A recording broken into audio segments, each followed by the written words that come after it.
हुए समस्त दूर दूर से हमारे ऐसे लोग जिन्होंने सक्रियता से इस चौकीदार विभाग में कार्य किया है, मैं आज उन लोगों से वार्ता कराने का प्रयास करूंगा।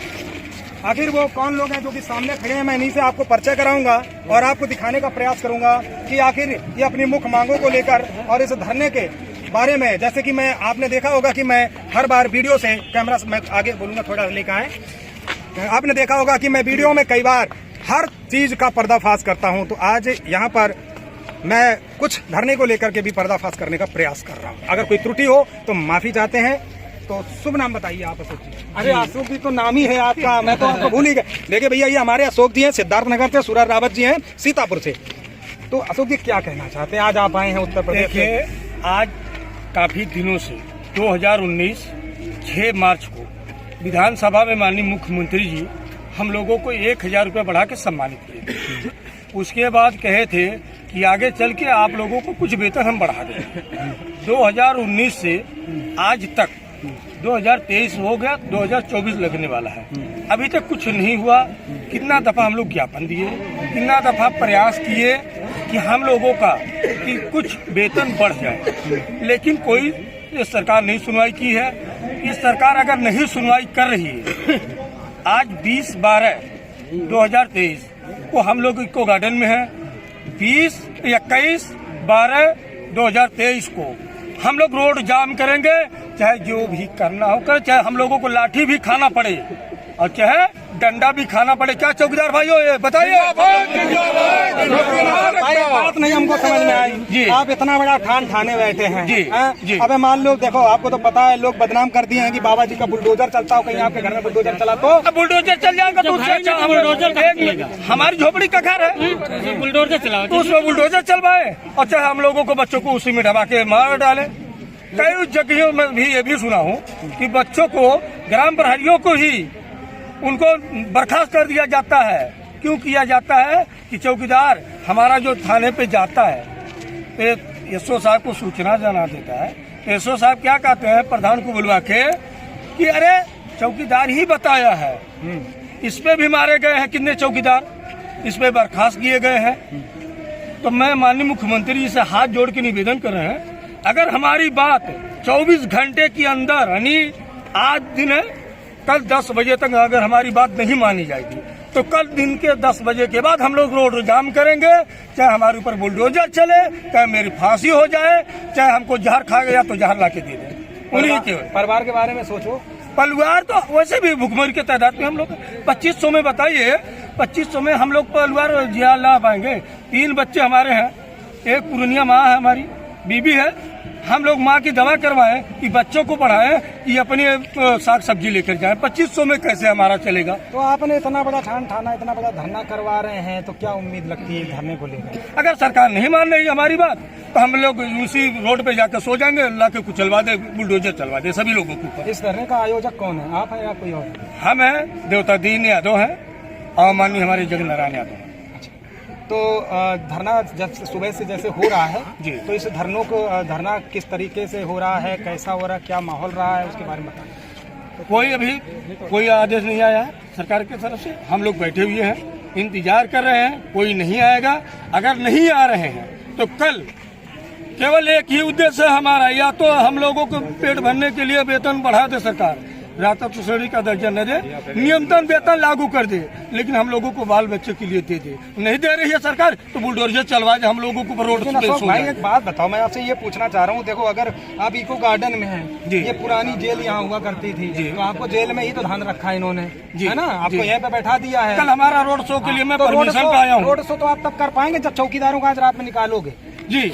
और अगर चौकीदारों को यहाँ रोक दोगे तो सुबह भैया गेट बंद कर लिया जाएगा, तो आप बाहर निकल नहीं पाओगे। अरे तो उसके लिए हम लोग रास्ता खोजे हुए हैं भैया। देखो हम लोग यहाँ पे भी यहीं पे भैया एक चीज जान लीजिएगा, इसी जगह पे हम लोग अपनी हत्या कर लेंगे। कुछ लोग अपने आप को चौकीदारों के लिए कुर्बान कर देंगे। ऐसा मत करना।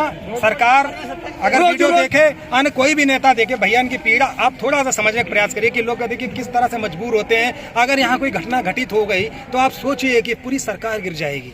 सोचिए आप जरा। मैं उन अधिकारियों को भी कहता हूं, और मेरा वीडियो अगर कोई भी नेता देख रहा है, चाहे छुटका नेता या बड़का नेता, जो भी देख रहा है, भैया एक अपील हमारी भी सुन लो। अगर यहाँ रात बिरात 2-3 दिन का इनका धरना कोई घटना घटित हो गई तो आपकी सरकार पे सवाल जवाब होंगे, फिर आप जवाब नहीं दे पाएंगे। अभी हमारे पास में सूरज रावत सीतापुर से खड़े हैं, आप क्या कहना चाह रहे हैं? सर मैं ये कहना चाहता हूँ कि इस 2500 रुपए में हम लोगों का कोई गुजारा नहीं होने वाला। बाल बच्चे उसका जो है ना पालन पोषण हो रहा है, ना स्कूल में उसकी जो है कोई फीस दे पा रहे हैं हम लोग। लेकिन सर इस समय में जिस कदर से हम लोग गुजर रहे हैं सर, तो अब अपनी पीड़ा किससे कहूँ, सरकार तो सुनी नहीं रही।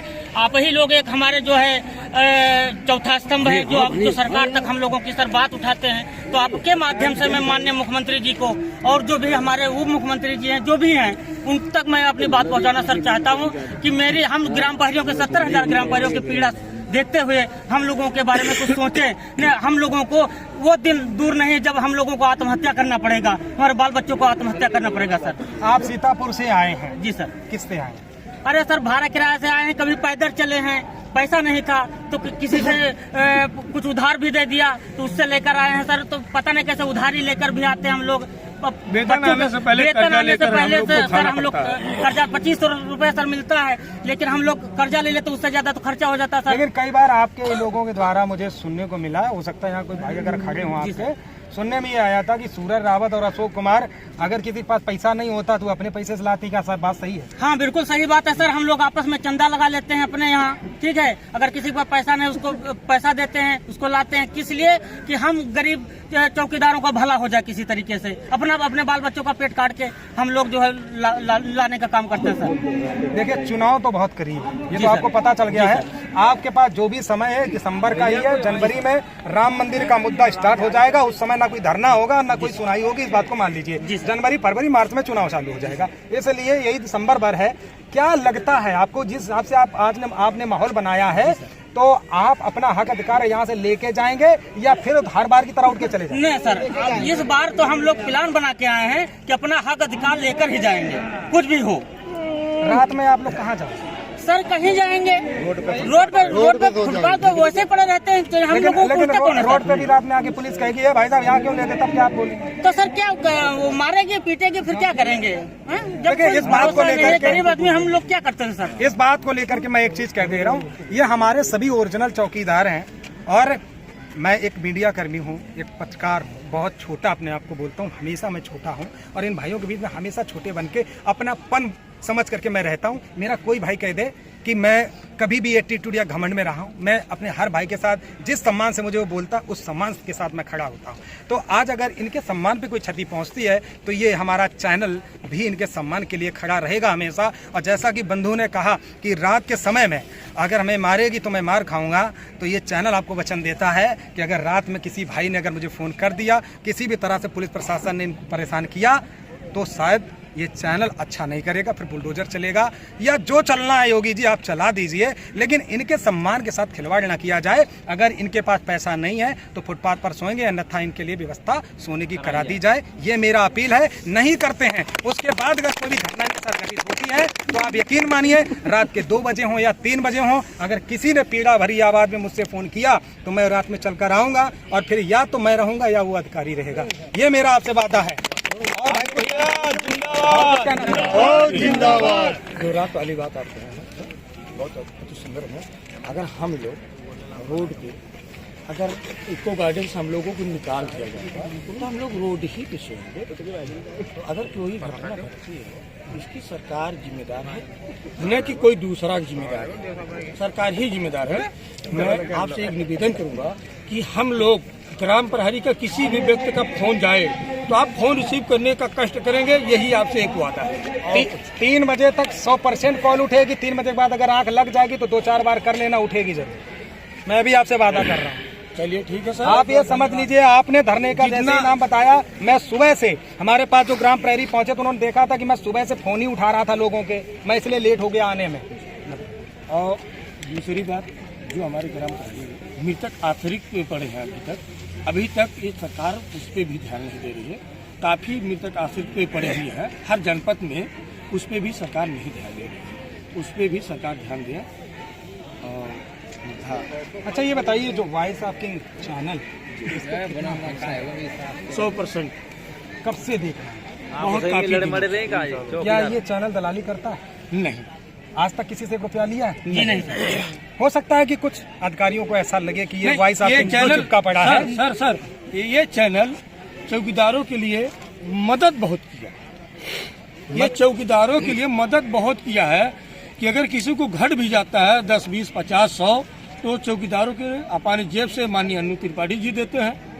मैं इस चैनल का भी सम्मान करता हूँ, माननीय अनु त्रिपाठी जी को भी सम्मान करता हूँ। ये तो आपका प्रेम है, इन भाइयों का प्यार है, हमको जो प्रेम सत्य मिलता है है, तो मैं वो करता जो हूँ। सत्य है वही कहा जाएगा। लेकिन कुछ लोग ये झूठ ही नहीं बात। लेकिन कुछ लोग ये कहते हैं कि वॉइस ऑफ किंग 24 मीडिया झूठी खबरें दिखाता है, उसके बारे में भी आप बता दीजिए जरा। जो कहते हैं कि ये झूठी खबर है वो खुद ही अपने आप को झूठे हैं, खुद झूठे हैं। पहले ये देखना चाहिए आदमी को, अपनी गिरवान में पहले झांकते नहीं है, दूसरे को लांछन लगा देते हैं। कोई भी XYZ की बात नहीं करता है वो खुद। यही हमारे एक धरने में, इसी धरने में माननीय कुछ लोग हमारे विरोधी वीडियो बना के डाले थे, वो भी वीडियो मौजूद है कि ये धरना कैंसिल हो गया है। आए हैं क्या? जी सूर्यमन पासवान जी ये वीडियो डाले थे। मैं खुल के कहता हूँ जो है, मैं किसी का मैं चोर चंडाली वाला बात नहीं, चाहे इसके लिए कुछ भी हो जाए मैं सही तो सही कहूँगा। आए हैं कि नहीं आए? आए हुए हैं, जैसे चौकीदार बैठे वो भी बैठे हैं, कोई चौकीदारों का नेता नहीं है इसमें, सब लोग एक चौकीदार है, चौकीदार अपनी लड़ाई लड़ा है उससे। मतलब कहने का मतलब ये है कि भाई साहब खबरें अफवाह फैलाने के बावजूद भी वो व्यक्ति यहाँ मौजूद है और जिस व्यक्ति ने इस धरने का विरोध किया था, मैं आपको सच्चाई बता रहा हूँ। इसके अलावा यहाँ पे जो ग्राम प्रहरी उतर के आए हैं, आप यकीन मानिए मैं दावे के साथ ये कह सकता हूँ कि ये कहीं ना, और मैं आपको बता दूं ये अगर मेरा चैनल भी आया है तो ग्राम प्रहरियों के सम्मान के लिए आया और इन दो लोगों के लिए आया, क्योंकि इन दोनों लोगों ने मुझसे अपील किया था कि अनु भैया आपको आना ही होगा, अगर आप नहीं आते हैं तो फिर मेरा मामला अधूरा होगा, इसलिए मैंने इनके सम्मान को रखा और मैं सम्मान हमेशा इन लोगों को करता हूँ। देखिए मैं आपसे अपील आज एक हफ्ते पहले ही की कि गुरुजी आप कम से कम एक सहयोग के, आप जितना सहयोग देते हैं हम लोगों को एक सहयोग और दे दीजिए। हो सकता है अभी के द्वारा हमारा 10 रुपये 5 रुपये बढ़े। देखो ये प्लेटफॉर्म ऐसा है कि ये जिस दिन भी अच्छे से वीडियो वायरल हो गया भाई साहब उस दिन सम्मान आपको मिलेगा, क्योंकि मैं जो भी खबरें दिखाता हूँ वो सटीक आपकी जो हकीकत यहाँ की है मैं वही दिखाता हूँ, बिना कट बिना छट किए हुए। आपने देखा भी होगा। एक चीज है 2020 में माननीय मुख्यमंत्री जी का ही आदेश था चौकीदारों को 10,500 नहीं चौकीदारों को रहने के लिए विश्राम कक्ष, तखत, कुर्सी हर थाने पे उपलब्ध किया जाए। ये मेरे पास प्रूफ है, प्रूफ में रखा हूँ और ये आदेश ही 2020 में हुआ है कि 2 हाजिरी लिया जाए। तो 2 हाजिरी हम मुख्यमंत्री जी से नहीं कहेंगे, हम गांव में 30 हाजिरी करते हैं, वही गांव की अगर हाजिरी हमारी माने तो हमको थाने पे बुला लें। मैं 30 हाजिरी थाने पे करूंगा, गांव की गुलामी करना छोड़। अगर मान लो सरकार की मंशा बदल जाए, मान लो अगर एक रिक्वेस्ट की जाए, मैं भी अपनी तरफ से रिक्वेस्ट करना चाहता हूँ, अगर इस तरीके का सरकार मंशा लाती है तो आप लोगों को मंजूर है हाँ या ना का जवाब देना। मान लो अभी कोई भी चतुर्थी श्रेणी का कर्मचारी सरकार रखती है तो 27,000, 28,000, 30,000 तक वेतन देती है, लेकिन अगर मान लो अगर मान लो कि सरकार अचानक से कह दे कि भाई हम आप लोगों को 12,000 रुपये वेतन देंगे, मेरी बात ध्यान से समझना, 12,000 रुपये हम वेतन देंगे, लेकिन आप लोगों को 30 ड्यूटी करनी पड़ेगी, करने को तैयार? हाँ जी एकदम सभी लोग तैयार हैं। अनु भैया भाइयों माननीय जितने भी हमारे नेतागण हैं और माननीय योगी आदित्यनाथ जी, ये एक छोटी अपील है, आप 28,000 और 30,000 में चतुर्थी श्रेणी का व्यक्ति को रखते हैं, आप इनको राज कर्मचारी दर्जा अलग है, चलो हटाओ उसको मैं नहीं कह रहा हूँ, आप इनको एक संविदा, आप इनको संविदा पे अभी रखिए। मैं ये नहीं कह रहा हूँ, देखिए मैं आपसे ये नहीं कहूँगा कि 4 मांगे आप एक साथ पूरी कर दो, कोई भी सरकार है एक साथ सब कुछ नहीं पूरा करेगी, मैं बस ये चाहता हूँ कि इनका 12,000 कम से कम वेतन कर दो। हालांकि मांग इनकी 18,000 की है, लेकिन हम कह रहे हैं अगर 12 भी कर दोगे तो ये 30 दिन की ड्यूटी आपके थाने में, आप स्कूल में लगाएंगे, स्कूल में जाएंगे, आप जहाँ मतलब मंजूर है ना।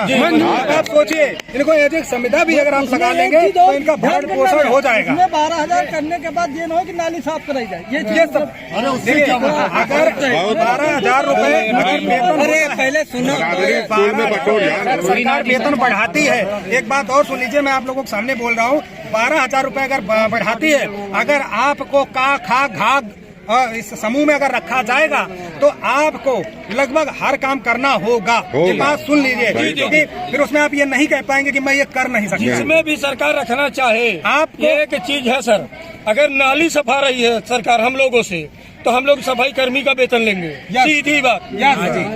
अगर थाने पे ड्यूटी ले रही है तो हम लोग अपना 12,000 में संतुष्ट। लेकिन यहाँ सफाई की बात ही नहीं, यहाँ चौकीदार की बात हो रही। तो हो तो रहा चौकी अभी 2500 में भी नाली साफ करवाते हैं। ये बताइए सरकार से मैं ये पूछ रहा दीवान जी थाने पे सफाई कर्मी क्या नहीं है? बिल्कुल है, सफाई कर्मी है तो चौकीदारों से भरवाया जाता है, तो सफाई करवाया जाता है। लेकिन भैया 12,000 रुपए सफाई का नहीं बोला है, 12,000 रुपए चौकीदारी का। चौकीदारी से रिलेटेड काम, मतलब अगर आपकी ड्यूटी स्कूल में लगाई जाए तो आपको जाना पड़ेगा। आपको अगर उन्होंने बोला कि ये फला गांव का वन है तो वहाँ पे रक्षा करनी, तो आपको जाना होगा। इस तरीके की ड्यूटी जो इनकी कैटेगरी में आती है, पुलिस रेगुलेशन के आप ये समझ लीजिए, आपका जो पुलिस रेगुलेशन है अध्याय 9, 10, 11, 12 और लास्ट 20, ये 5 सभी लोग अध्याय जरूर पढ़ लें। ये मेरा विनम्र निवेदन है। अगर आप पढ़ लेंगे तो आपको अपना कर्म, अपना धर्म सब कुछ पता चल जाएगा। जिन लोगों ने नहीं पढ़ा है इसीलिए आप कंफ्यूज हैं। उसमें कहीं भी जिक्र नहीं है कि चौकीदार 4 ड्यूटी करेगा। उसमें साफ दर्शाया गया है कि चौकीदार 15 दिन में 1 ड्यूटी करेगा, इसके साथ उसको वर्दी भी मिलेगी। इसके साथ साथ ग्रामीण यानी ग्राम पंचायत की अगर कोई जमीन पड़ी है, अगर चौकीदार के पास कोई जमीन नहीं है तो उस पर जाके जमीन कर सकता है। जमीन नहीं है सर, जमीन कर सकता है ना, लेकिन उसमें भी सरकार कहाँ दे रही है किसी को? सरकार तो दे रही है। आपके यहाँ दबंग कब्जा किए हैं, प्रधान कब्जा। तो दबंग कैसे नहीं करेंगे? उन्हीं की सरकार है, कहते हैं हमारी भाजपा सरकार है, हम खुद ही लेंगे। लेकिन अशोक भाई एक काम करना पड़ेगा, बताओ, बोलते सबके समाज में बोल दे, बोल दीजिए। आपके जिले में कितने चौकीदार हैं? हमारे जिले में 2359 है। 2359 चौकीदार हैं। 1000 चौकीदार खड़े कर पाओगे? हाँ 1000 चौकीदार। जब कहिए 1000 नहीं, 1570-80 की मैं बात कर रहा हूँ। 1000 चौकीदार, सिर्फ 1000, 1001 नहीं, जी 1000 चौकीदार। जिस दिन सिद्धार्थ नगर में खड़ा करना, 10 दिन पहले मुझे सूचित करना। जिनके पास जमीन नहीं है मैं चल करके आपको जमीन दिलाने का काम करूंगा। जाओ पुलिस रेगुलेशन के आधार पर। अन्नू भैया जो पुलिस रेगुलेशन बनाया गया है, अगर जो भी संवैधानिक जो नियम, जो कानून, जो सिस्टम बनाया गया है वो इनको क्यों नहीं मिलता? और अगर नहीं मिलता है तो अगर हर जिले में मैं उतरूंगा मैदान में तो जिला अधिकारी महोदय आपको जवाब देना होगा। इनका हक और अधिकार छीनने से ना आपका घर चलेगा ना आपका परिवार चलेगा। बताइए।